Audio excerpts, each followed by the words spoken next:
kaban ng bayan. Hindi na po tayo makapaghantay ng ilang araw pa upang patuloy silang magdakaw. Habang may panahon pa, kapwa ko Pilipino, ayusin na natin ang ating inang bayan.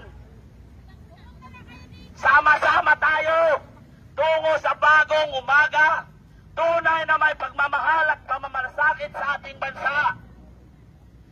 Mamaya po, alauna ay umpisahan po natin ang ating maayos at matiwasay na programa.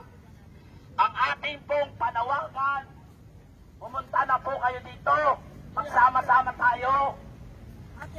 Ang atin pong gustong mangyari ay kapayapaan lamang. Hindi po ito nais natin ng kaguluhan.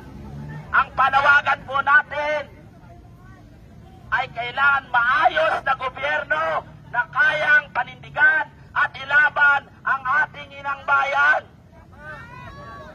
Hindi po layuhan ang ating kalaban. Ang kalaban po natin ay ang mga walang iyat, magnanakaw ng mga politiko. Kaya dito po tayo magsama-sama. Ipakita po natin ang tunay na pagmamahal natin sa inang bayan. Hindi po tayo malilito. Liwasang Bonifacio. At panawagan po sa ating mga kasamahan na naririto, huwag po natin awayin ang mga kasamahan nating mga pulis.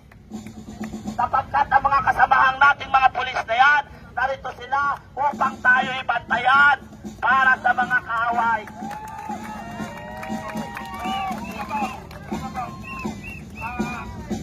Sa mga nanonood, Luzon, Visayas, Mindanao, sa buong mundo, sa bayan ng Pilipino, isang pambubudol, isang malaking pambubudol naman ang ginawa nila sa mamamayang Pilipino. Alam niyo kung bakit? Ha? Ang panawagan nila sa Luneta,